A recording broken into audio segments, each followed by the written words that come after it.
নন্দিনী, আমি ভাবছিলাম যে একবার ওই নতুন ফ্ল্যাটটা দেখে আসবে। আমি যাব?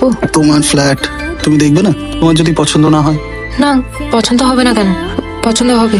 কি বলছো তুমি? আমি কিছু বলছি না, আমি যেটা দেখে এলাম সেটাই বলছি তোমাকে। আস্তে কথা বলো, মা বাইরের ঘরে রয়েছে, শুনতে পাবে তো।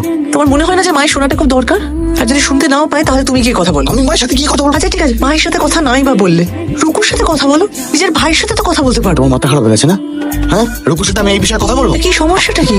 আমাদের বাড়িতে না এটা কালচার নয়। একটা নতুন মেয়ে এসছে আমাদের বাড়িতে, তাকে খারাপ রাখাটা কালচার? সম্পর্কের পরিবর্তন হতেই পারে, তাই না? থার্ড পার্সন ঢুকলেই না যাবতীয় গন্ডগোলটা হয়। কিছুতেই কথা বলবে না তাই তো? না, আমি তো বলবোই না, আর তুমি এই বিষয়ে কোনো কথা বলবে না। সেটা আমি বুঝবো। আসবো? তুমি কোথাও বেরোচ্ছ নাকি? আমি একটু কথা বলতাম তোমার সাথে। বৌদি, এখন তো খুব দেরি হয়ে গেছে, বেশিক্ষণ লাগবে না। আমি ফিরে এসে বলছি। হ্যাঁ বাবা, চাটা নাও। সত্যি বৌমা, বিকেল হলেই এই তোমার হাতে তৈরি এক কাপ চা খাবার জন্য না মনটা কিরম আনচান আনচান করতে থাকে।